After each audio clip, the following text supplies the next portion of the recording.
Washington kati abali mu Seattle kati DC wali White House sina state state kati ne wabaayo ate eri Seattle eyo yonna Washington abantu bakitegeera but Maryland naye ate eri Washington DC state ne Maryland kale kati wa wasinga okuba awakabi awasava wembanzize nga ngenda okukiringira wa wasinga okuba walungi buli omu gy'abeera waba wasava buli omu ebiringa bye Kampala ewuwo wova tosobola agamba nti ate waneiba we wasava nga ate naawe olina ewuwo omunki wakoma wakola amanya nze Ronnie Kabuye Sebunnya nga nange mbeera Boston nina obuvunaanyizibwa obw'enjawulo bwe ndimu era nja kutwala ekyo ky'onnyanjuliddemu nti nkulembera abakatuliki abeegattira mu kibiina kya Ugandan Catholic Community Archdiocese ye Boston naye era ndi Munnayuganda ate era nina n'ekibiina ekirala kye bayita Uganda Boston Community Association kye ndi vice chairman wakyo. Kikola biki? Kibiina kigatta Abannayuganda abeegattira mu ssaza ly'e Boston. Tekibaddewo bbanga ddene nnyo naye nga kigezaako okusimba emirandiro okulabika nti ate Bannayuganda naffe tulina engeri gye twegatta awamu okubaako ebintu ebirungi bye twekolera nga Bannayuganda. Muvex sooka weeyanjule. Amannya nze Charles Bukenya Mubawala nga ntuula ku mutala Boston, Massachusetts. Mbaddeyo nno emyaka gigenda mu 16. Wafuuka dda mutuuze gwe? Era gye ntuula. Oli mutuuze wa Amerika? Era gye ntuula toyinza okubeerayo 16 nga si gy'otuula, gye ntuula. Mukama yanyamba mayiwe ebintu ebibaamu Katonda bikwanguyira. Ng'okola biki? Nze nkola gyange nekolera gyange mirimu gyange ate era ndi ne media. Labo Diaspora TV lw'ogiwulira omanya nti oyo Mubawala. Kakati baganda bange ekituleese wano tugenda kuba tumenyaamenya ensonga ez'abannadiaspora. Bannadiaspora mwenna mubeereeko. Diaspora ekomawo awatuufu kuba waliwo baganda bange baŋŋamba nti abo abantu ab'US ffe batuyisaamu amaaso. Diaspora etandikirawa era ekomawa? Kati abantu ekigambo diaspora bakifuna bubi, balowooza nti ali e London, Sweden, America, that is only diaspora. Diaspora n'ali South Sudan ali mu diaspora. N'ali e Congo aba mu diaspora. Yes. Ne Rwanda. Kye balina okumanya. Yes. Wache nga tetunnatandika wala muganda wange yankubira essimu bwe nakyaza Mubawala nambulwa naye ngamba yali kateeyo nagamba abantu abo njagala nnyo mpa omukisa onkyazeeko n'abo ab'Amerika balowooza bokka be bayingiza emisolo, balowooza ffe tetuli basama eno, balowooza mbu mubayisaamu amaaso abantu b'omu ddala bava mu Amerika eyo Europe simanyi wa. Kati muganda kwaguze simanyi ekintu ekyo gye bakijja. Nze ndowooza buli muntu alina ensonga ze ezimubeeza w'alina okubeera era nze ndowooza nti buli muntu arespectingibwa wa w'abeera. Ffe nze kyenzikiririzaamu nti tuwa abantu ekitiibwa oba oli Uganda, oba oli Kyannamukaaka, oba oli South Sudan, oba oli United Arab Emirates, oba oli yonna gy'oli. Gwomanyi lwaki wagendayo, Katonda amanyi lwakuteesaayo. Buli omu akola mirimu gye. Wabanga waliwo abeeyisaamu amaaso sikimanyi. Lwaki temubayita basama? Ekyo n'ekyokubayita abasama oba betabayita basama nakyo sikimanyi. Nakyo sikimanyi naye ate mwatu ndowooza waliwo bwe ndowooza nti enjogera ya sama eyinza okuba oba yavanga ku mbeera ya budde. Bwe ndowooza nsinza kyekakasa bulungi oyinza okinoonyerezaako. Waliwo bannaffe abayinza okuba nga maybe babeera mu mbeera nga babeera olwezi obudde bubeera bubuguma kati nga bo tebalina reason gamba nti kakati tuli mu summer tuli mu winter. Kati simanyi oba kwe kyava naye nga so temulina zalawo ku bantu bonna. ekyo sikiwulirangako era siroza nti kyetaagisa n'okwetaaga. Muvaala mbadde njagala tutemeeteme ensonga nga zikwata ku bantu mmwe ababeera abweru, oba obeera Kenya oba obeerawo oba obeera obeera bweru, kati ng'ensonga ezo zigattira wamu ffenna, naye nsobodde kufuna mmwe tubeere nga tumenyaamenya ensonga nnyingi. Waliwo ensonga eziriwo nti ez'akalulu mwe mwalondedde wano ebyabaddewo ku ground, mwabayinza osiigira bannammwe abatabeera wano bagamba nti Muvaawala tumumanyi, kyatugamba kituufu, kiri ku ground. Wabaawo ensonga bannayuganda most of them, not all of them, tebakkiririza mu gavumenti ya wano, oba balowooza nti gavumenti eno erina byeryazaamaanyiza bannayuganda. Okitegere kati njagala tumenyemenye ensonga ezikwata eziba affectinga nga mmwe, tulabe bizibu ki mmwe abamu diaspora bye mwagala gavumenti ebayambeko temulonda. Temuli bannayuganda? Tuli bannayuganda. Ki ekibaganda okulonda? Tutandikirawo, lwaki temulonda? Waliwo etteeka lyaffe, teryali tteeka ndooza, baali bakiyisiza ne Electoral Commission n'ekizingazinga nti tekisoboka obudde tewali. Bali batukkiriza okulonda mu kigo, bannayuganda bali mu diaspora okulonda, naye Electoral Commission negamba nti obudde tewali, kubanga yamanya, Electoral Commission yamanya nti teri munnayuganda ali mu diaspora asobola kulonda Museveni. Nze mbalina bangi nga baliriddewo bali mu US, kumenyera n'amannya. Waliyo omwana bamwita Nola abeera US, gye bali tugenda maaso ejamani awo webali agulikisi gye bali Sweden, nga ye ne ku Facebook apika Museveni. Kati abo be batono, naye abo be batono. Buli munnayuganda ali e Bulaaya teyagenda lwa mirembe. Kyenjagala okusiigira ekifaananyi, abasinga embeera yamala kugaana naga mumanyi kanjiyeeko awalala, kitegeera kubanga buli muntu ayagala okweyagalira mu nsi ye. Abantu abagenda mu mirembe be bagenda ng'agenze kusoma, kitegeera nti oba afunye oba, naye ng'abasinga ffenna twagenda kuyiiya ng'embeera ekoze eganye wano. So tosobola kwenyumiriza mu nsi eyakunyigiriza n'osobola okugivaamu ogenda oyiye obulamu obupya, kitegeera. That's why nti abantu abeeri mu diaspora banyiivu nnyo kubanga tebalina mirembe. Bano abantu abajja ne beestudiya, era ky'oba olaba nti ntera nnyo kyogera nti abantu abajja ne beestudiya ne bayiwaayiwa ssente, olowooza lwaki buli omu ali ku lusegere nnyo lwa gavumenti? Ojja okigenderere, buli muntu ajja wano ng'amansa ssente ending up ng'ali mu yero. Okimanyi lwaki? Kubanga aba amanyi nti ye security ye, ekitegeera nti bw'ataabeera eyo bajja munoonyerezaako. Gwe jangu ng'oyambadde people power ng'omansa ssente, olabe kyonoowezaawo essaawa mu Uganda wano. Naye gavumenti yaffe yaleetera abantu nti ewerokaminga omubbi kasoba ng'ogiwagira, ekitegeera.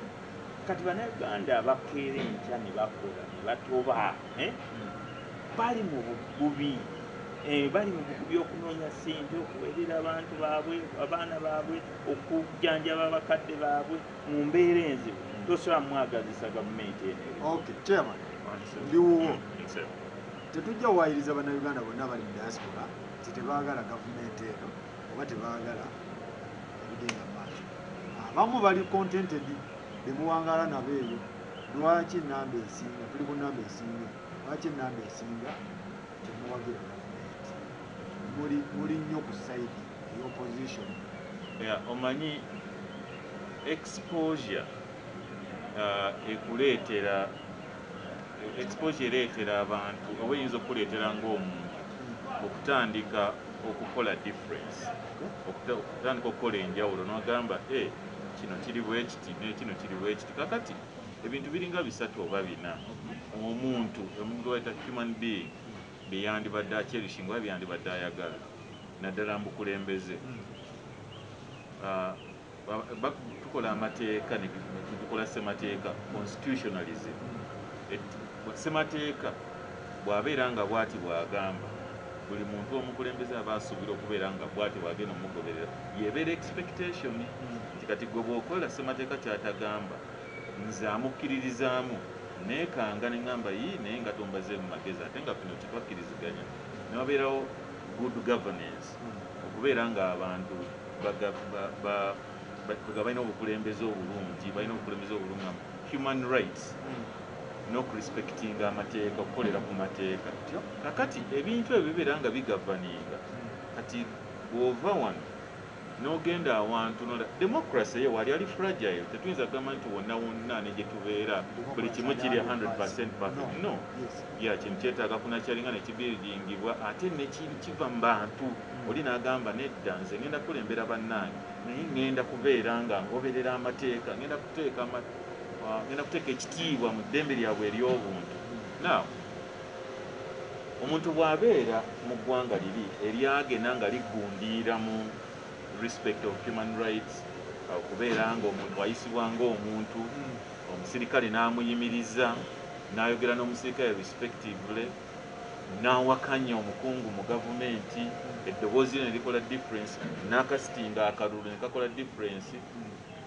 bw'aba nga abikkiririzaamu yeegomba nti naye n'ebino byandibaddewa ewaffe so ye mu maaso ge bw'akiraba nga tebigatta waka atandika okukyawa abantu abali mu buyinza aba abali mu bukulembeze naye ekyawa n'agamba naye bwe mbanga eri mpeebwa ekitiibwa mu ggwanga gye ndi omugwira lwaki mu ggwanga eryange siweebwa kitiibwa nga munnansi kino ekibanyiika kugamba abantu baleme kutunuulirwa nga baabawakanya no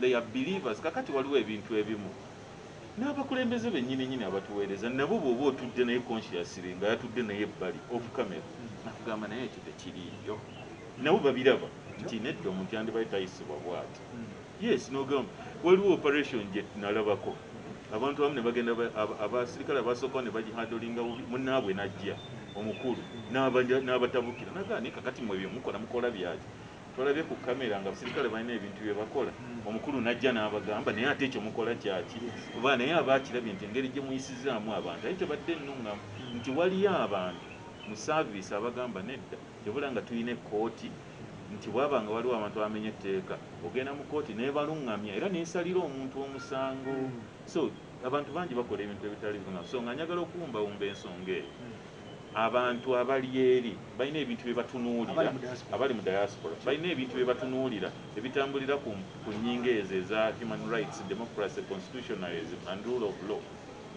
ne babyegomba nti byandibadde byebifaanana n'ewaabwe it's a debate of whether babiraba bubi oba tebabiraba bubi naye omuntu gy'afa yenkana alina okuweebwa ebbeetu okulaba ebintu nga bw'alina okubiraba era newabeerawo honest debate ate omuntu n'atanyigirizibwa biki ebisinga okubakuulako wayi muli radiko abaana abasinga bali radiko awo ebweru ebintu ebisinga okusigala nti kuukako waya olumu twewuunya n'otuuka n'okwegaana nti ensi si gyenva naye ate nga tolina gyeke ng'ate kituufu yiyo waliwo ebintu byolaba nogaa ddala kituufu kikolebwa mu nsi gavumenti engeri gyekwatamu ebintu kati tugeze nga corruption ekitege gavumenti zonna akaseera ketubaddemu aka coronavirus zitaddewo embeera nga eyamba omuntu wa bulijjo naye gavumenti yaffe ebbye bubbi omuntu wa bulijjo ekitegeera ebintu bitwewuunyisa n'okyawa ensi yo kubanga baali badde bagaa nti mu covid ono wakkirikana akasente tebatuwaddeako obuyambi katukazimbemu mbuulirayo eddwaliro gavumenti lyezimbye mu covid eno twali badde tuteeka abalwadde namboole mu kisaawe ekitegeera ensi ezisinga zizimbye amalwaliro mu covid olwa ssente zituweereddwa ekitegeera banaatugamba nti tubadde tukola sente ezo nawulira sente zino zinatuuka ani akulimba wenawulira nti gavumenti ogikwata oba minisita kyenge ekigamba mukwano gwange wali mukwano gwange yakanga tulina evidence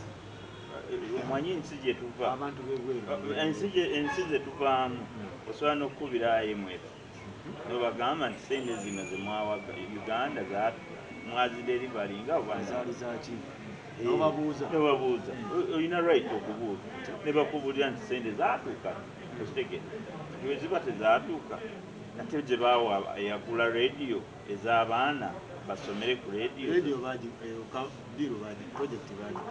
naye nga zaafuluma zaali zigenda fuluma ne zigaana waliwo ekyajja nezaafuluma ezo neziragawo ezo tewali amanyi naye muvawala anti nkulaga ebitunyiiza kibyebyo ebimu ku byo nti abantu President Museveni we yajjira mu buyinza ng'ali strong mu bintu ebyo nti omuntu bw'alya enguzi aba atya naye kati abantu balya kyere kati tabafaako okitegere ng'akimanyi ebyo byonna bye yateekawo akakiiko ka Simanya mukyala akulira Simanya corruption whatever kakwewuliisa kulaga nti akola naye nga tebakola okitegere waluuku essaawa eno njagala nkulage abantu bannayuganda bali mu mbeera enzibu embeera enzibu amabaala magale naye okimanyi nti waliwo agakola paka ku makya lwaki tewali bwenkanya lwaki tewali bwenkanya ebyo ebintu binyiiza bw'oba osazeewo nti kino ekintu kiggale lumu lwaki ate omuntu asigala ye akola naye ng'ate wali omuntu abantu bapangisa obuduuka bwabwe ne bateekamu obubaala abalala ne bapangisa ne bateekamu emmere n'akola ki naye ebbaala ozisanga ekkololo ng'ekola paka ku makya naye ng'ekuumibwa magye lwaki essaawa eno oyambala tishaati ya Museveni otambula paka ku makya okitegere naye yambala eriko bobu bakukwate ebintu tebitambula bulungi bwe mugamba gavumenti eno erina byekoze tubeere feya njagala tubeere feya kubanga mu abali e Kampala kati mugambe nti ono yakavaana emyaka 16 esimanyi myaka ki waliwo ekikyuse waliwo tudda mu maaso tudda mabega tubeere feya nga sinaba kudda ku nsonga eyo lwaki abantu abali mu urban areas nakwogera ba diaspora lwaki abantu abali mu urban areas bawakanya nnyo gavumenti okusinga abantu ababeera mbyalo kati gwe njagala nkikubuuza abamu urban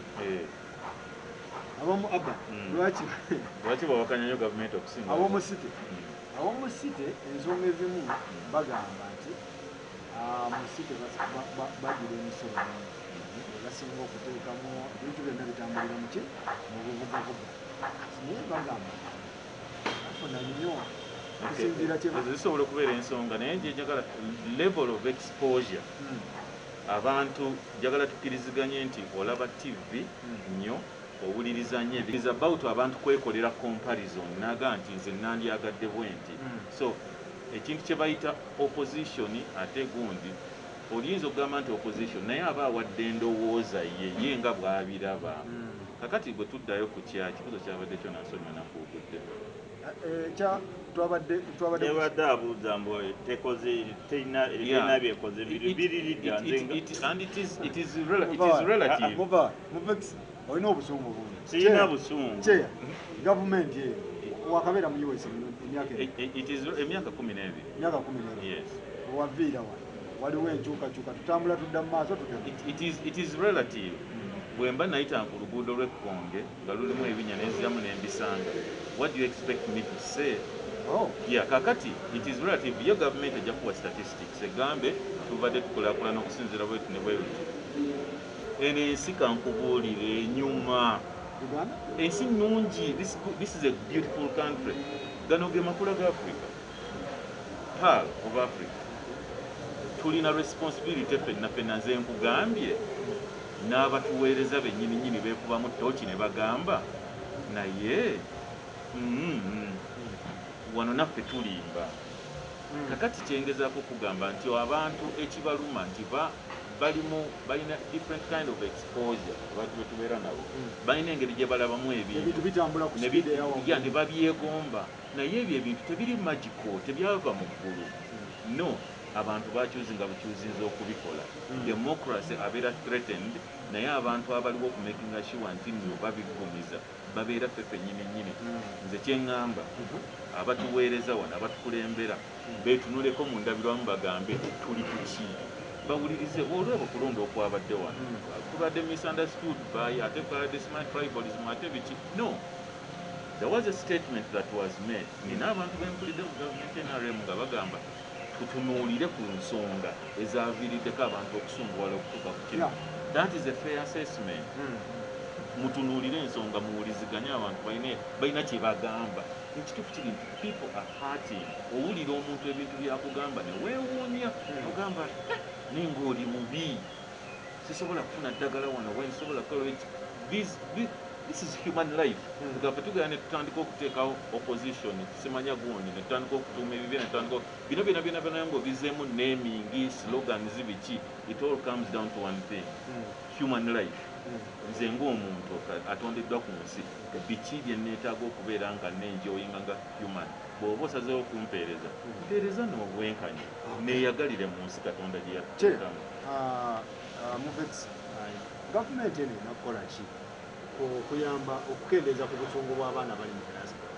Tulina kubaako kyate ekyo naawe you answer nga tetunnagenda kweyo kyekyo kyokka erina kubaako okutereeza emitima gy'abantu abali wano ne Bulaaya. Eyo pulaani gy'ojo Chairman akugambye nti ensi eno nnungi. Omusajja eyatuuma Uganda the Pearl of Africa teyagituuma lwa ttaka ddungi, teyagituuma lwa miti mirungi, yagamba nti atambudde mu South Africa mu nsi zonna talabanga bantu balungi ng'Abannayuganda be yasanga wano. N'agamba that this is the Pearl of Africa. Kitegeeza abantu baamu balungi naye mubafudde okubeera ababi. So kati bw'omwama nti gavumenti biki byetwagala ekole biki byerina obakolera ab'omu diaspora oba obusungu mulina bungi tekolera ba diaspora ekolere bano abawa because akazito kava nnyo eyo. Akazito kava eyo because nti tubeera eyo nga olina mukadde wo n'alwala nga tasobola kujjanjabibwa tasobola kufuna bujjanjabi bulungi olina mujja wano kumutwala Kenya. Kubanga ffe tulina obusobozi okugamba nti nze wange ayinza obutasaba kamukole kikamutwala oba waliwo abatasobola ate nga kisobola okukola okitegeeza bannayuganda bangi badokita bw'otwala muzadde w'e Kenya ate munnayuganda yamulongoosa okitegeeza why nti ava wano asomye ati wali mbeera mbi n'agenda mu ddwaliro ly'eKenya n'akolera eyo okitegeeza jjukira Lukwago bwe yagenda kibayabanga bamuwadde ekulaga Nayuganda yabadde akola ogenda e India osanga era munnayuganda mu ddwaliro kitegeeza tulina abasawo abamala naye sisitimu yegaanye tebetwagala tewali kyetwagala biteguudo lwaki okola oluguudo luyitamu ente nayise eyo mukyalo eyo Sembabule eyo olaba ente ku kkubo naye nga walema kintu ekinnya kyagala kutula muntu mukezi gwagolooza lwaki abantu tebanyiiza ekitegeeza zino urban areas bw'oba oyagala ensi etereere kola enguudo naye enfuufu eri mu kibuga Kampala empitirivu.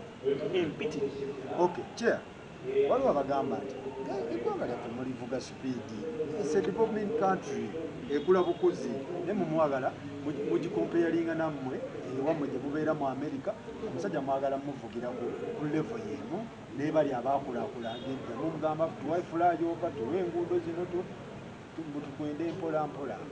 Ekisookera ddala maybe it's an overstatement okuteeka everything on abantu be diaspora nti bakola pressure bebakoze naye wona abantu baawa In fact abantu bawaka benyiminyimi bebasinga okubeera nga baddako pressure. Ekirala it is okay okubeera nga pressure eteekebwako n'abakulembeze nyina omukulembeze omutuufu admittinga nti ndiwo okuweereza abantu era abantu it's okay abantu okubeera nga banteeka ku pressure. Tosobola kugaana muntu kudimandinga ekyayagala. Kiri eriggwe okulaba engeri gy'okiteekateeka n'okituukiriza n'okikusa. Ndi mubukulembeze nfuna pressure y'amaanyi nnyo, demandingibwa ebintu bingi nnyo, but I'll tell you one thing, buli kintu abantu kye bateekako pressure I understand. Ate ekintu kyenjagala ffenna taking away from all this, lwaki abantu tebabivaako? Lwaki tebabivaako? Kimanyi kye kitegeeza baagala nnyo ensi yaabwe. G'obeera omukulembeze omanyi kye olina okuteking away from that, olina okubeera proud okubeera nga oliidinga abantu abaagala ensi yaabwe. It's the take away. Abantu bajja kuteekako pressure, bajja kudimandinga ebintu tebagenda kudimandinga kintu wantu we batayagala. So it's a good thing nti abantu badimandinga. Era abakulembeze omutuufu agamba I'm glad nina abantu abaagala ensi gye nkulembera. So bannabyabufuzi oba abakulembeze mwenna abawuliriza puroguramu eno bano babeera bawangalira mu US, bawangalira mu America. So just bababuulira lwaki abantu beeyo bo gye babeera balina ebirowoozo bino, balina ebintu bino ku mitima gyabwe. Si bwe kiri? Ate nze kyenjagala bannayuganda bakyejjemu kiraba nnyo kubanga twogera ne bagamba temubeera wano mujje ku ground. Tikitegeeza nti omuntu atali ku ground talinako tabeera mu Uganda. Singa chairman bwagambye singa tetwagala ggwanga lyo singa tetulinyegako ggwanga tetulina kye tulyagaza by the way, but we love our country. Sina kyenkyagaza because buli kimu kyenjagala nkifuna awatali wano. Ekitegeeza ne lwaki nvaayo ne ŋŋamba twetaaga enkola ennungi because nnumirirwa Uganda, nnumirirwa eggwanga lyaffe libeere eggwanga ettuufu. Ne bwe mututeekamu ekyo mmwe temuli bannayuganda temubeera wano mujje ku ground mulabe mukifiiringe mwaddukawo ng'embeera egaana. Webagamba temulonda tetulonda naye ate tusobozesa abantu. Nze kanvuye Faru nze nnyinza okuba nsinga ne munnayuganda ali wano okulonda. Nze nsobola okuteeka ku kaalo kange wenzaalibwa bonna ne bawa kandidate gwenjagala wemba nzaalibwa abantu ng'amakumi ne mbagamba mulondo nze ne bwe mbasizze abantu abo ababeera e Bulaaya bateeka mu ekonomi ya Uganda billion ya sente. So bw'obajjamu ate n'ogamba tebalina kwogera ku nsonga za Uganda kyobanga agamba nti kikyoba oliko okitegeeza. Kati njagala mumbuulire njala nkutegeeze nti munnayuganda ali e Bulaaya ayina eddembe lyogera ku nsi ye kubanga munnayuganda. Naye mu ngeri ki? Bano abasajja bajja mu buyinza tebaali abasinga abaagireeta mu gavumenti egamba tebaali mu Uganda okugyogerako kisoke naye mbu waliwo abayitawo b'omanye naawe ng'oli ali radiko ayogera kino mu bubi naye ng'okugyogerako kyandibadde oke ne mutula ab'omu diaspora ne muweereza ebirowoozo byammwe ne mutebolinga ne mugamba gavumenti wano tetubategeera ate tubawa omusolo naye temukikoze muyita mu makubo malala. Abali radiko genda ku Facebook n'ovuma gavumenti n'okwata minisita n'omuwenjula. Okubeera radiko abantu kijja bwe kiti omuntu atuuka neyeekyawa okitegeera ng'ayogeredde ebbanga naye nga talaba kituuka okitegeera n'agamba yinowat neyeekyawa. Ate abantu ababeera e Bulaaya si bonna nti bali radiko. Ojja kwesanga nti ojja kusanga mubawa ng'ayagala gavumenti ekyuke naye sijja kuddaawo ate envume okitegeera kubanga abaana bange baliwa ebu gavumenti nzibu nnyo eyinza okukukwata mu bbwa okitegeera ate n'oli feeling. Naye abantu bonna abali e Bulaaya baagala enkola ennungi era bw'olaba nti bali radiko ku TV oba ku Facebook biki embeera ye yabafuula okubeera radiko okitegeera. yes embeera yakafuula okubeera ladi ate buli gavumenti ejja era era n'abantu ab'engeri eyo abaliko opposition tosobola kubeerako opposition ng'osirise busirisi ekitegeera abo abantu babyayo nga bo baagala enkyukakyuka gavumenti ejja kati essaawa eno Biden yatudde ku ntebe ne waliwo abalirabika abaagala aveeko naye nga mumbeera eno nasinagenda bakyama gavumenti ekola ki eveeko onokimbuuza pakati panna mubawala katugende wakyeya kyeya wamma twogere ensonga mulina abannayuganda abali mu diaspora eyo abali mu Europe abali US abali UAE abali wano mulina experience mu bintu eby'enjawulo professional eziri different naye temwagala kuzza skills zammwe kukolera wano. What is the problem? Buzibu ki? Osanga abasawo bavuga nnyonyi simanyi bano baani iyo bakugu lwaki temwagala kudda era ebintu ebyo bikwatagana. And by the way, it is not also true nti abantu tebaagala kudda. Waliwo abantu abakomyewo ne bagezaako okukolera wano era waliwo abemu biganye abalala struggling to make ends meet abalala bagezaako n'abakinga ensawo zaabwe ne baddayo. Kakati omuntu bw'amala okufuna that level of professionalism, kakati omuntu oyo ebeera individual decision ye okugamba nti nze ebintu byonna ngenda gikolera wano ng'omusawo era ngenda kubeera nsasulwa bwenti. Naye abasinga nze mpulira abantu bangi nnyo balina dreams ez'okukola ebintu wano. Yes, nga musawo ali I can guarantee you nze kati nkubuulira if the conditions singa abantu babeeranga n'okumanya nti conditions zane zitaaga okugetinga better, nkulayirira abantu bava mu college eri graduating anafuna profession ye n'aleka emitwalo 15 gy'akolera omwezi najja gy'akolera omwaka, let's say nga bw'okibala buli mwezi nga ajja kuba afuna miliyoni nga 8 buli mwezi oba miliyoni 10 ez'e Kampala nga zakola buli n'agamba nti genda e Uganda nkolere miliyoni 3.5. Yes, nkubuulira bannayuganda bangi nnyo asobola okukyuzinga okujja okukola miliyoni 3.5 mu kifo kya miliyoni 10 nga yandize n'azikolera wano. Yes, naye nga embeera gy'akoleramu emufevaringa ziri economy enkulu nnyo zigaba sente nnyingi nnyo. If I told you sente zenkola of course nnyingi nnyo naye nsobola okukyuzinga okujja okukolera sente entono. Naye waliwo ensonga ate ejja okuŋŋamba nti nekyo ziri empiira ennya. Waliwo ebintu byenja okutunuulira nga omuntu tambaze mu magezi nga human being ŋŋamba naye wano mbeerawo ku lwaki naga kiki ekimbeeza mu society efaanana bweti bwe naafuna accident n'engwa mukadde wange maama nzaala bamuggyako oxygen mu private Mulago mu Cancer Institute nga waliwo oxygen can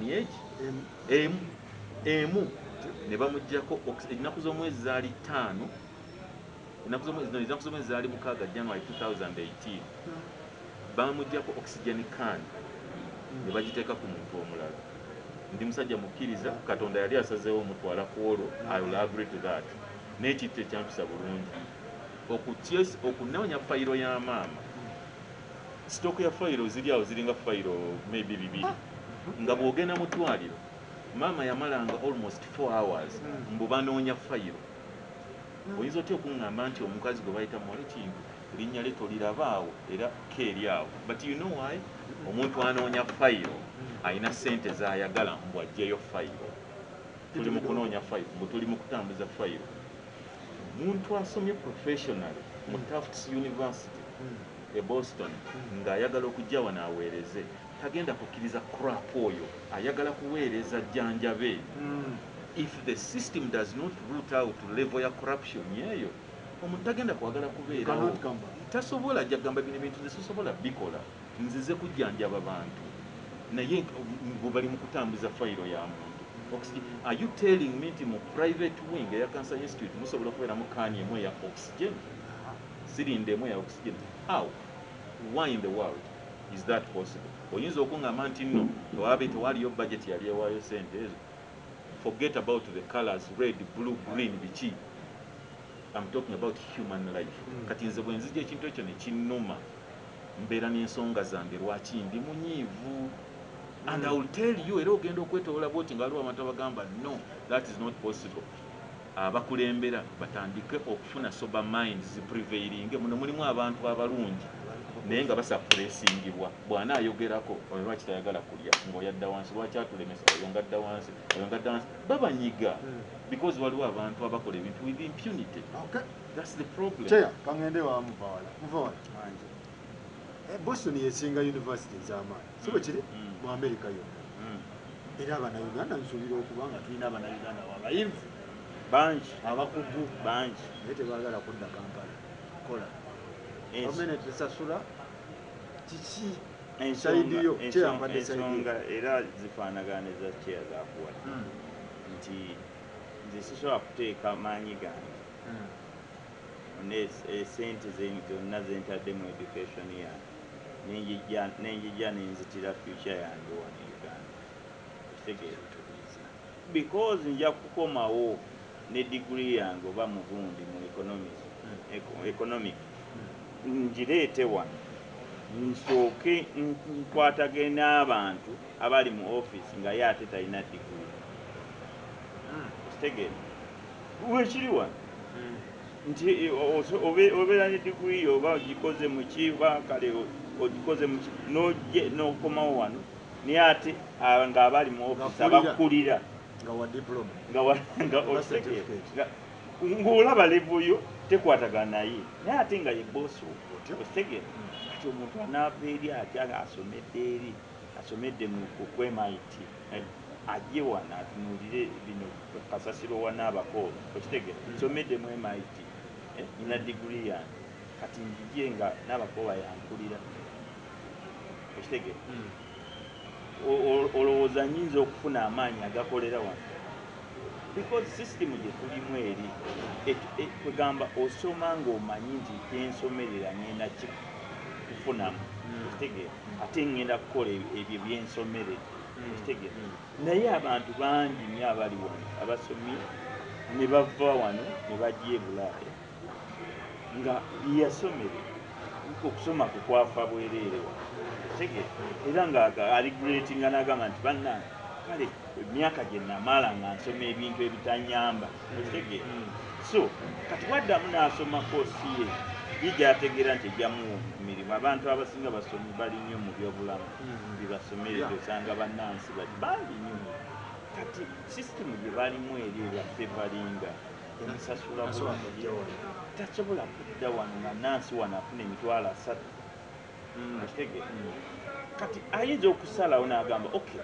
kangende nkolere omwoyo gwa ggwanga naye sisitemu eriwo nga mukulu gyakugambye nti abantu emitima tegyakaluba gyafa okitegeera gavumenti awo eŋŋambira nti ekwasaganya etya nammwe oba mulina ebitongole ebyo bibatwala ebyo mpulirayo nasimayo nabundi simanyi Catholic biki association gavumenti ekoze etya okukwatagana nammwe efunemu abo abakugu abali eyo ebagambe bannange tukole tuti tukole bwe tuti ebintu bibeere nga bitereera oba gavumenti ogiwa amagezi ki etwale baana basome naye bakomyewo nga yo erina kukola ki ekyo kiri eriyo okukyuzinga kikyeyagala okukola naye esobola okuluwaringa ba professionals ne bafuna bakola wano on condition nti ez'ensonga zitereezeddwa. You have to create an environment eya professional. Omuntu bw'abeera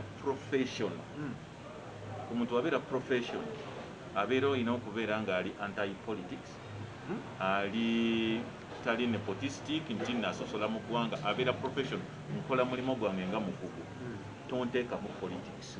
Nze bwe nzija okuweereza ng'omusawo saagala kumanya kirala fokasinga ku balwadde. Bw'ocreatinga embeera efaanana bwetyo ejja kuwa abantu ebbeetu okubeera nga bajja ne bakola ebyo ebibiina gyebiriiga yona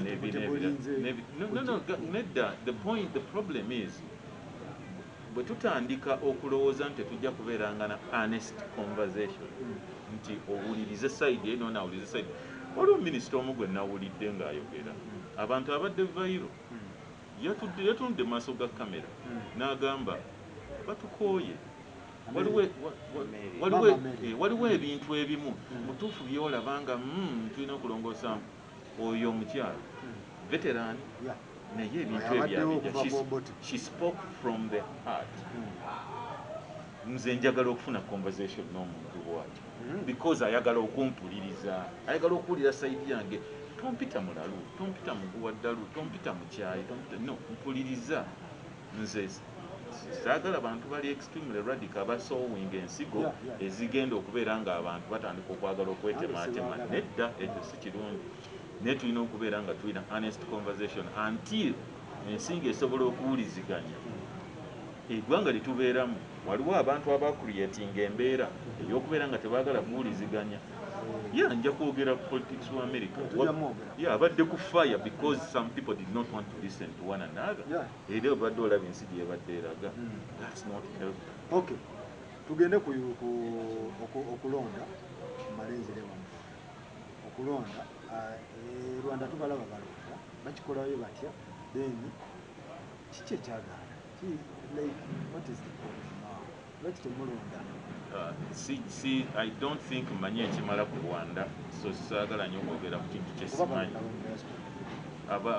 Ogamba okulonda, it is a different. Nemuta wasting a time na sente kujja kasuulira. Eyo manyi conversation ebaddewo. Ate Muganda Mbala yakyogeddeko. Gavumenti yawana eriwo kati. Y'okukiteeka mu mutwe gwayo nti abantu beeri tebatwagala ne batucreate ne tubawa omukisa okulonda tebajja kutulonda. Ekyo nakyo si kituufu, si kirungi. Ate ekiyinza okuba si kituufu. Ne bwe mbeera siri wenaare kati gwe gavumenti omanyi kyolina okunkolera nze okunzija nkulonde. Do what I want. Ompangule nzije ewuwo. Nga bw'okuyega wano n'okuyega abantu bajjeewo. Nange jangu onkuyega ompulirize. Then bajje batukuyege. I don't think they should fear nti abantu b'e Bulaaya bwe banaalonda ate tubatuwakanya nnyo. Bwe baba nga bawulira nti bakola birungi nnyo. Then bajje batukuyege batunnyonnyole tubitegeere. Oba oli awo tunaakyuka ne tubeera nabo ne tubalonda. Voilà.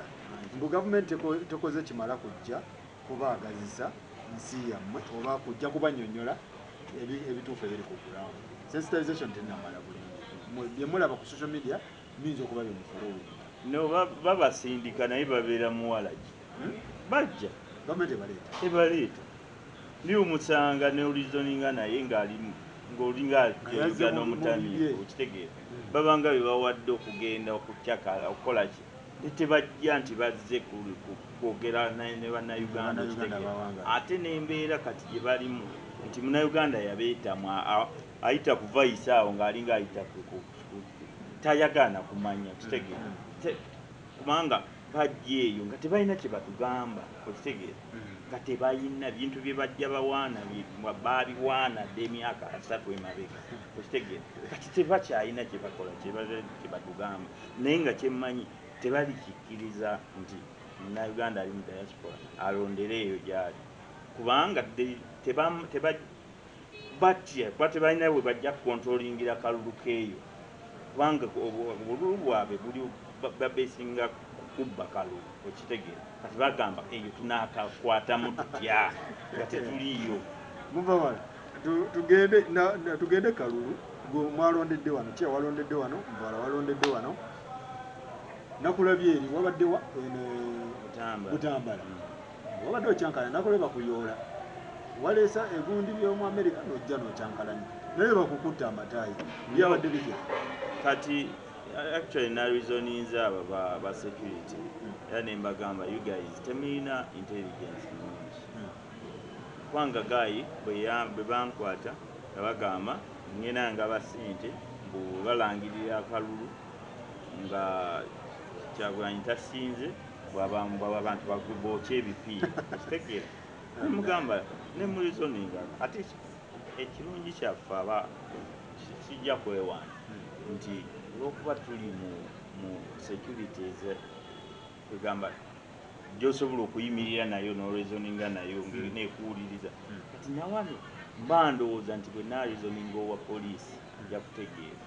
So ekyanyamba ne mbagamba you guys nina okubeera intelligence emala ne mugirayo ebbaluwa yange nze nali supervisor wa Butambala district nga I have to move polling station to polling station.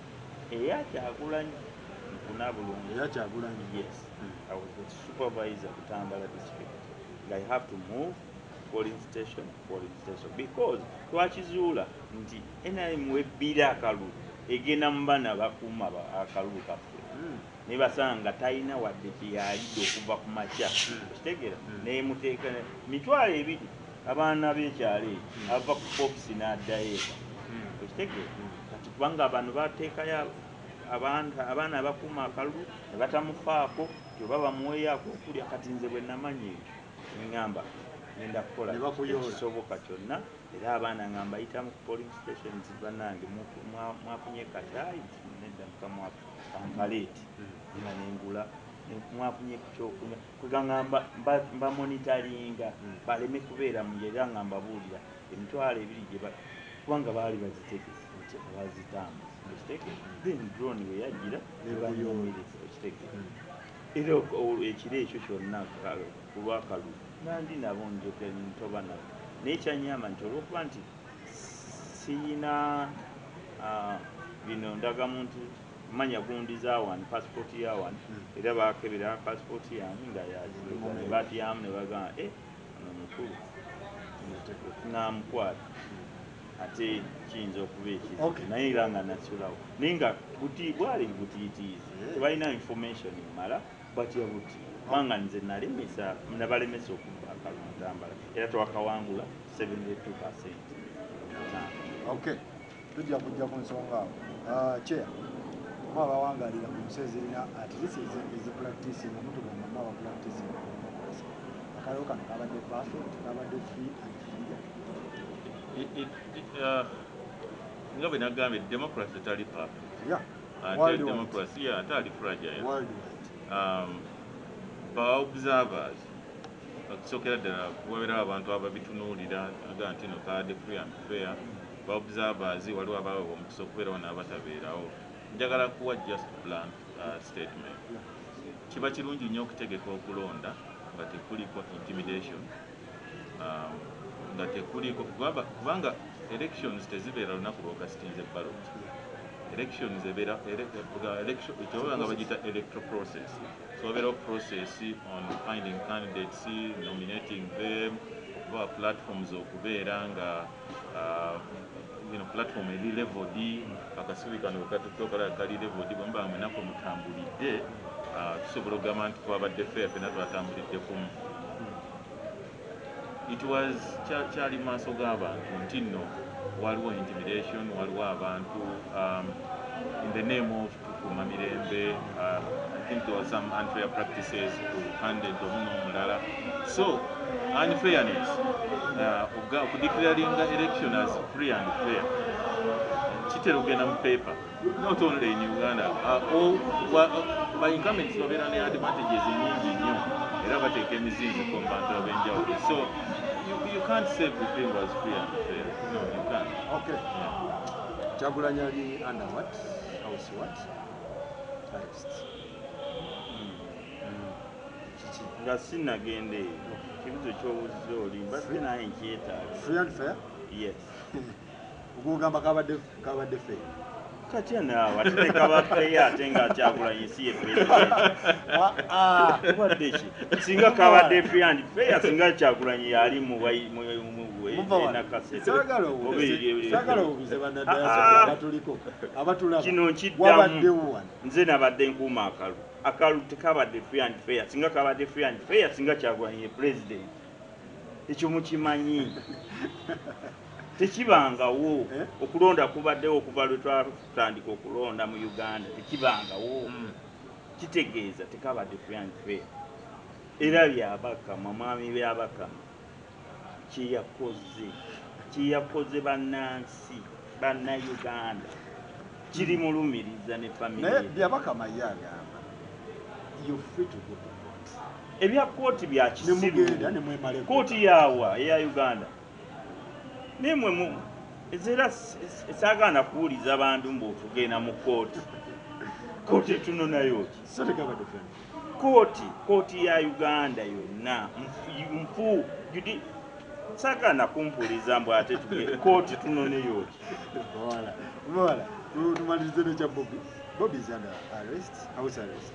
Kati ekyo kiki oddamu answer ya tekaali free and fair buba wawangula ne millioni 6 za millioni 5 ate guwawangula osiba waki gwosinga abantu abangi muleke okitege zero nagambye abantu Museveni yavudde lwakitula n'ayita mu kkubo ajje Kampala n'abagambye ffe batuweemu 1 hour omukulu ave Magere paka ku office balabe omuliro yes 1 hour omuliro balabe essanyu lya Uganda omukulu abuuza ku bamulonze millioni 3 kati bo balooze millioni 3 zo tebaagala zisanyuke boba Museveni afugazirye 5 zokka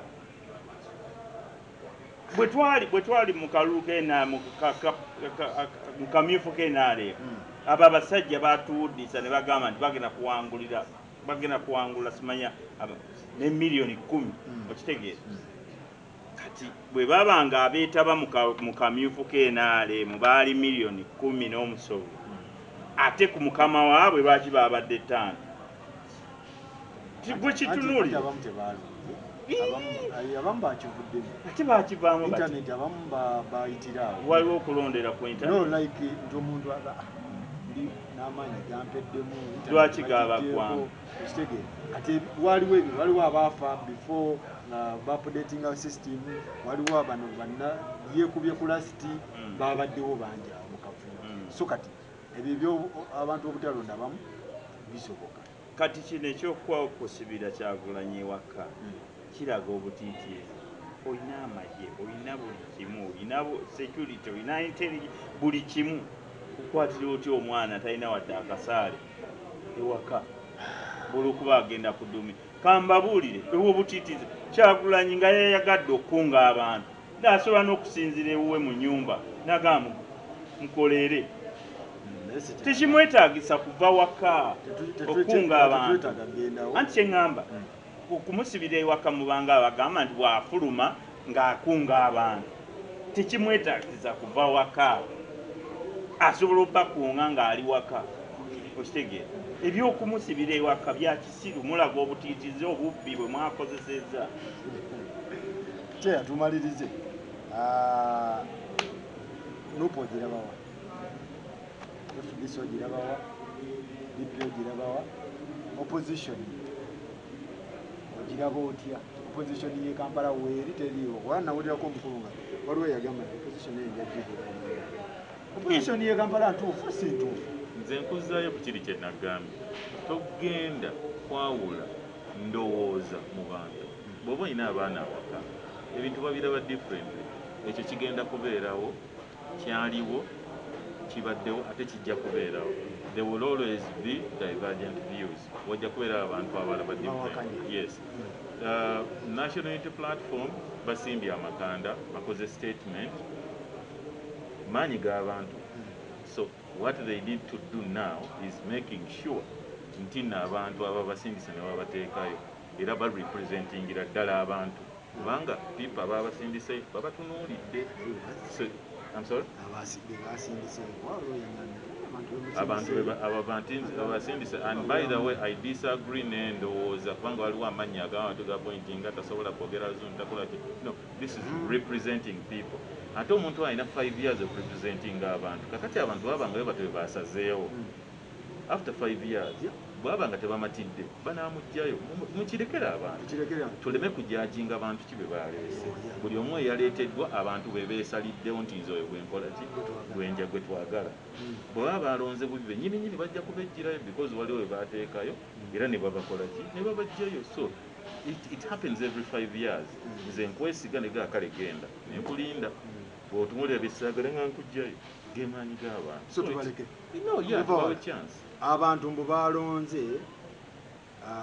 lwaki oteekako mbu nze ndowooza zaba nze mbeera mu bantu balonze nti balondeseza busungu over intelligence sina busungu kwagala mukwano mbobedda muliwe muti ambuleera buli we yayise tegeera abantu balabye enkuba ng'ejja buli omu n'akola enkya ne mukola ki ne mukeera n'obuuza omu mpozi wajjidde ku zina wadde ambuleera tetwakulonze wankoze bubi akati mwe abantu balondesezza busungu era kiyinza obba affectinga either abantu be musuddeyo mu nnyumba nga obusobozi bwabwe tebugira babagule obusobozi obwo omuntu yenna okwesimbawo abayise mu kakumuuta tusuubire nti bonna abayiseewo balina obusobozi era atalina busobozi teyayituuka awo ku ballot paper ekitegeera atalina busobozi teyatuuka ku ballot paper buli eyatuuka ku ballot paper asobola era ajja kukola kubanga abantu bamulamyemu omulamwa ekitegeera abantu badde bakooye bino ebisajja ebikyuka mu palamenti nga kiwanika bubwanisi mukono nga naye omuntu ne bwakolola wenani bwakolola kiwanika nga kirowooza bagamba wange ekitegeera ababadde babakooyi tubadde twetaagamu omugigi omupya ekitegeera ate ekyogaa nupu ogirabawa emyaka nupu yeri ku ntikko kati mu bibiina by'obufuzi ekitegeera era njagala okubategeeza nti embeera tubadde mu bibiina by'obufuzi byonna bibadde byakubuuliisa bantu tewabaddeewo ebirala byonna nze ntudde wano njogera amazima awoze DP era kolimira muganda wange Mao nti yakola bubi DP ekibiina ekyo kinuma yaginyika DP was a strong party in Uganda niye okubanga kati balina beMP oba bameka bebaleese mu parliament ekitegeera womanyira nti embeera ekuuse vaisi bwa DP bw'asalawo n'agamba nti sigenda kuwa kalu kitegeeza ki n'akawaate oponenti wo vaisi kitegeeza ekibiina kyafa tetubadde n'opposition eno yokka gye tulabawo nga ki era bulijjo byakwewuddisa katemba byakwewuddisa tulina kugamba nti Museveni ebibiina by'obufuzi ebibaddewo nga either buli kibiina kirinamu omukono okitegeera kati bano bajja nga tamanyi takitinaako Luganda kyobolaba nti bakitaddeko oti enupu ya Buganda kirungi nze mukikubireko nenga era Buganda bweba ngezi erina okwenyumiriza mu nupu newankubadde ebintu ebyo kale regional ne tribes etulina be making some bit of sense eri abantu nze ku lwange tebinkolera makulu they don't njagala busobozi kubanga waliwo omuntu eyalonda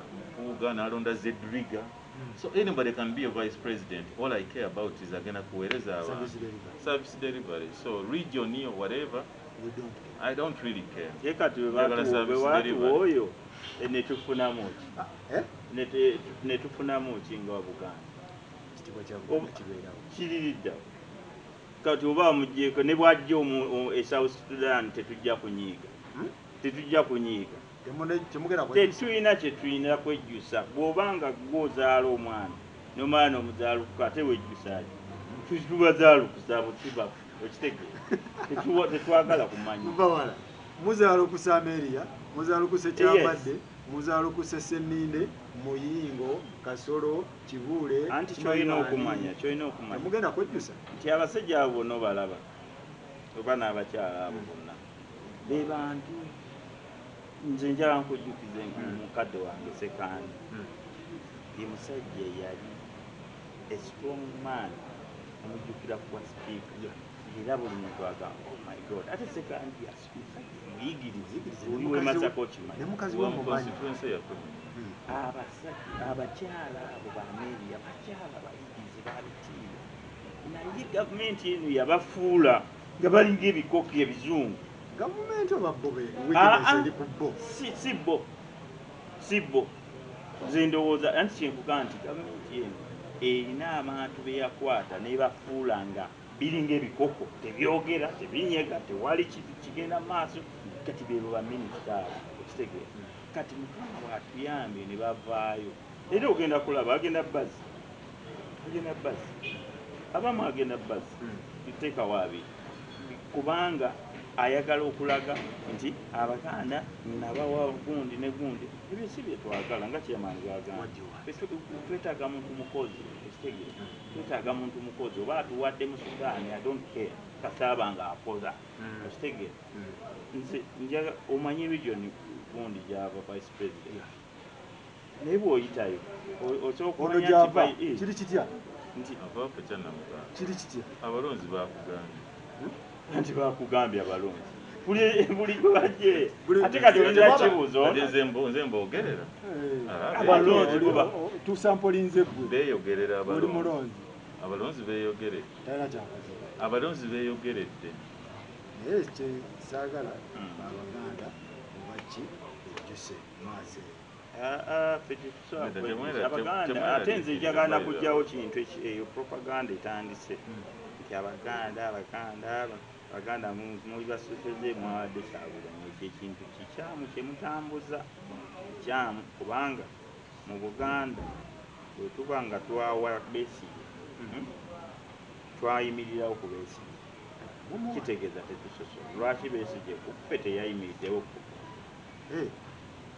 era n'agamba sijja kuyimirira ku Muganda kangende n'amulya ekitegeeza kiina emesegi eyo mugitunuulire nnyo ffe buli ekibadde kijja Babazi bwe yajja Abaganda baamugoberera ejjukira DP yaggwera forward Basseggona bonna baali ku Mbabazi ffe tetulina busosola ffe tuwagira ekitegeeza Besigye akoze atya Besigye bw'aba nga yali ayagala nkyukakyuka mukwano gwange era ndaba wabanga ddala enkyukakyuka gye yali afiiririra n'omanya nti ttiimu yaffe egenda ku buwangu twagala kikopo ne bagula omusambi Messi ne bamuleeta mu ttiimu ate gwe n'ovaamu n'ogivaamu ttiimu Besigye yali ki Besigye olowooza yali kuki okuvaamu nga Messi azze bano abantu njagala mbabuulire mikwano gyaffe tunywa nabo naye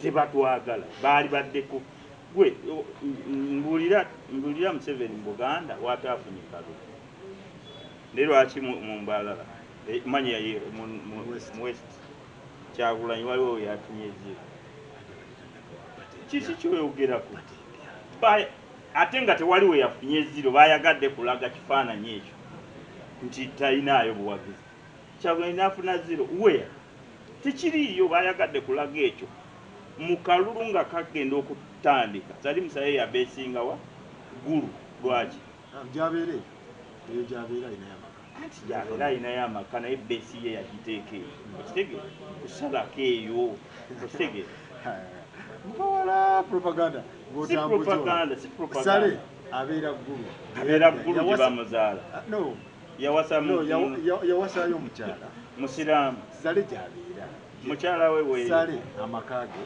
gali ggulu alina abakazi so tekize mu kalulu atemutambuze emboozi ne mugiwa abadiaspora no wulira nze nyina information Sale yabeesinga eyo era sente zaayiye eyo mpitirivu oŋŋamba otya nti Northern Uganda yawagira Museveni ate ku Besigye ate wulira kana ku Besigye Northern Uganda yamuwa like 75%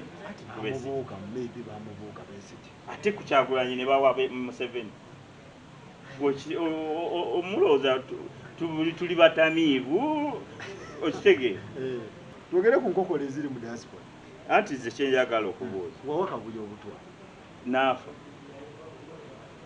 tafa anti nsonga kyeyamuntu esooka nabibulira buulizi kati gwalina otubuulira n'otunnyonnyola nga bwe kyali omanyi mukama waffe pulezidenti wange agamba ensonga ezitalina makulu tetuziwa makulu wakati nze okuwa kabuye obuto ku nsonga ki kabuye omutegedde mumanyi kabuye Boston mumanyi era simwogerako kibi kyali kiti simwinaako nze nabisanga wano nze nga intaneti ezzeeko ng'alaga ekifuba nti naye nga nze kyenjagala okunnyonnyola abantu oba omanyi olina problem okitegeera ate toteeka problemu z'oku bantu balala kitegeera because abantu abamanyi bamanyi kitegeera era kyovula mbadde nkijokingira kitegeera tinza oŋŋamba eti nawa Kabuye obutwa nga muwa bwaki era bwe nabumuwa lwaki namuwa butono nabadde muwa obuwera naavaawo okitegeera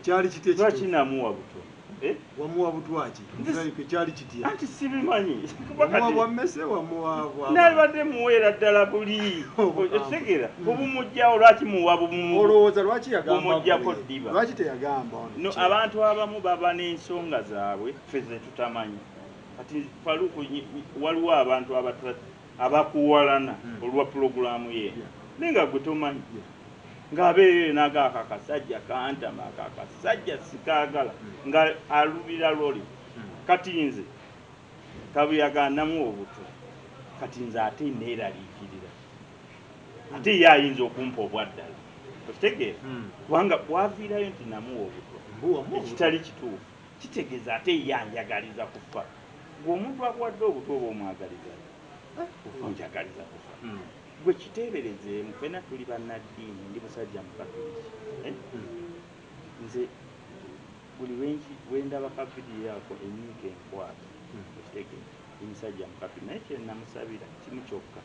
nti bwe mba nabumuwa mwagalizi mu Mukama mumpeera ekiwummulo eky'emere okitegeera bwe mba saabumuwa Mukama ali mulamuza alitulamula okitegeera nti ndi musajja mukatoliki akkiririza mu Katonda Katonda atugamba okusonyiwa Kabuye namusonyiwa okitegeera naye mu mutima gwe munda akimanyi nti kyayogera si kituufu empalana yammwe eva ku ki simanyi nze kankuwe ekyafaayo kyange ne Kabuye niwe nagenda mu America era I respect that guy until bino byatandise simanyi kyabadde Kabuye nengenda nesulako ewuwe for like 6 months tejawera gyalinga 5 months bana netandika okukola nemugaa Kabuye kati nyinze kufunawo empano era netusiga tetuyomangako na Kabuye sirwanangako na Kabuye tetwagalangako omukazi omu tesirimu talyanga sente zange simulyangako sente ze nange I was shocked okulaba nga kivudde mu muntu owange okitegeera nengamba musajja abadde ki omusajja abadde sibeerangako naye nti oba newe naviire mu America nga ndowooza nasemba omulaba bwe twali e Washington nga tugenze okwekalakaasa benasimba omulaba abamanyi bamanyi era nze mvumirira abantu abatambuza vidiyo ezo bw'oba omanyi mubawa lwaki ogyongerayo gwomanyi mubawala ekyo takisobola okitegeera era abantu batujajinga okitegeera era batesaa nnyo nabyogera okitegeera tumalirizeamaani weamanyi mbadde nerabiri baganda bamwe babadde ku bagiyita UN headquarter nabalabye ejjo bakapalaga abaani awo nga beekalakaasa ebintu byabadde ku ki byabadde ku ki engeri gye sina nnyo mutimbagano bwe buliona ndoofu safolowinze bulungi nnyo but whatever they are demonstrating buli omu alina right okudemonstratinga nga bw'ayagala eribeetu libaweebwa lisimateeka so tumira ku bantu nga naye ntumira ensonga mbala gyayogeddeko tugamba waliwo enkokole Boston awo not really abantu ba Boston no balungi by the way generally speaking obuntu obubeerayo bwe buba nga buhitinze airwaves buyinza okuleeta endowooza enkyamu naye mubawala mumanyi as a person yes I know him yali kyamaani w'embaga yange nali kyamaani w'embaga ye that is how close we are ewuwe ntuula nenyingira mu ddiiro waatuula ne tubeera ffenna manyi waasula manyi n'ekisenge waasula manyi mukyala we manyi baganda be manyi byalya manyi ebimunyumira I know him as a person omuntu asobola okutunuulira ng'akulaba ku TV gwe n'akulaba bw'atyo oba ng'akulaba ku mutimbagano ye n'akudifininga nga bw'akulaba n'ebyoyogera naye wali omuntu akumanyi so I know mubantu tasobola nakuba nsiri that's how much I know him and I'm lucky to have known him njagala nkuzeeko katone mabega simanyi bwafuna omukisa onajja ku mbaga ya Mbawala sajja mukwano gwange yajja teyampita naye ekyo kibi nno ku reception ya Mbawala natunuulira abantu abaliwo nayogera nga kyamaani w'embaga ne mugamba Mbawala ebintu byonna byonna mugenda kutwala obufumbo maaso naye look around olabe abantu abatudde mu reception hall eno bangi n'ebitiibwa bye bajjiddemu. This is who you are. Okay? So ne museeku wange bw'aba alina ebintu byayogedde ate nze Faruku ngenda kwewuunyisa mu feebu buno bw'anaabazeeyo ogenda musanga ng'aseka naye buzibu ki obuliwo omumanyi n'oli omumanyi era nze bwe nzirayo nja kukwata akasimu mugambe ampita muto wange yamanyi gyekabyeze kabiri yamukubira mugaye mukulu wange kiki musajja mukatuliki musajja mukatuliki ddala kabuye wange musajja mukatuliki eddiini agimanyi ne community gyenkulembera bakabyawo mu kugitandika be bagitandika so bw'oba oyogerere kabuye gamugenda nemufuna conversation naye ayinza okuba alina ekintu ekimuli ku mutima kati ekintu ekimuli ku mutima ekyo privately bwe tujja okwogera ne tumugambe naye kiki Mbawala alina we yakusobya gendayo omusajja omusobyamukooti naye nga I don't really know because ekisi kituufu but I don't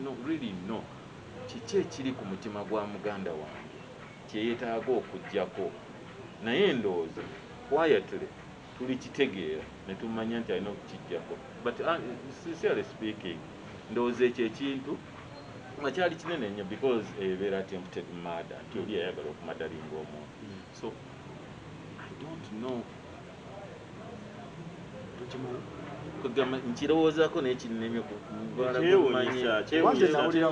kyewuunyisa buli omu kubanga kyatandika bwe kiti there is a group I think waliwo audio yafuluma agamba tugenda gamba onayo Kyagulanyi yogenda mu obutwa kati mu bwongo bwange era abantu abamu bankubira naye musajja Kyagulanyi bwajja tumulaba mu mmotoka ya Mbawala tumulaba mu maka ga Mbawala tumulaba nga bali bwe bati lwaki teyabumuwa luli lwaki abujja mu Amerika n'abumutwalira e Uganda okitegeera so kati some people bayina nkiyite ntya oba akasajja ku mutima okitegeera nti nze Mukama kye yasooka okumpa nina emikwano ate egitali mikwano gya emitini mikwano eminene egitegeera nti lewo ekitiibwa Katikkiro bwajja oba oli Mbawala okitegeera abantu abamu omuntu bw'atyo bwakumentioninga mu bantu nga 6 gamba naye akasajja kange ye buli muntu akamanyi okitegeera naye ate nga nange ate nze bw'onsanga awantu nze seenyumya ti gundi oyo mumanyi ninde omuntu oyo n'akolesa ye n'ampita kiringa nti Katikkiro bw'ayita awo oba Ssaabasajja n'ayita awo nagaa Faruku fenna tusigatuga akasajja nga kamaani okitegeera kati nange bwendi okitegeera maybe oluusi kibaluma lwati bwe nava e US omuntu gwe baga nti bagenda mugamba aleme kunsemberera bandaba naye nga ndi mu makaaga okitegeera naye mu kifo ky'okuwa kabuye obutwa lwaki siweera ddala omukulu okitegeera ati omuwa obutwa buba bukusaze bwere ate ekyasinga okunnuma kwe kugamba nti bampadde $50,000 okutta kabuye ani akuwa ettaano mu gavumenti kati nze singa waakiri bampa biliyoni okitegeera naye mumpa ettaano nziina kabuye muwa obubaka obusembayo tuggalewo akyagala muwa bubaka busembayo naye kyemugamba kabuye nyina abaana kabuye essaawa eno oyinza okuva mu bulamu bw'ensi eno nga tokyusiza kigambo kabuye abeera Boston anti kyengamba ayinza okuva mu bulamu bw'ensi eno nga takyusiza kigambo ekyo kisigala ku mitima gy'abantu tikituufu Mbawala yajjawo obulamu bwa kabuye ekitegeera essaawa eno ne bwafuna accident oba bagamba Mbawala kinnuma mu mutima era mbagamba bannaboosi ne bannayuganda bali mu diaspora nti kabuye ekintu kyeyantaddeko sikifunanga obulamu bwange bwe sirumwangako ate saagala abeere proud kuba annumiza naye musonyiye kitegeera musonyiye ye mu mutima gwe akimanyi nti kyeyayogedde ekifo kituufu kati ate n'abamu baagala nnyo okuwamba social media kitegeera kati ate ebiseera ebisinga Falu nze bwe batanjogerako ate kinnuma naye ate ono yanjogeddeko mu mbeera nze njagala era abantu mutera nnyo bagamba nga tusanze gundi ng'agamba mubaala yakoze mbagamba nze obutanjogerako kye kinneewunyisa bandowooza ye abantu nabakolaki abatanjogerako ne bwe munjogerako kuba onjogeddeko kitya naye kino kinene mba mutemu akole ki akola poloje tasobola gikola kabuye tasobola gikola kabuye gwe mmanyi tasobola kukola poloje oba yabyogedde mu kusaaga kuno kwa tasaaga yakubidde n'abantu one abankubidde amasimu nga abagamba nti mmanyi oli mukwano gwa mubawa naye mwegendere kitegeeza yagenze ddi ntumira mukama wange Kyagulanyi Ssentamu era nkugumya obuwanguzi wabukutte nkugumya tuli wamu naawe tuli wamu ffenna obuwanguzi ye Katonda amanyi gwe pulezidenti wa Uganda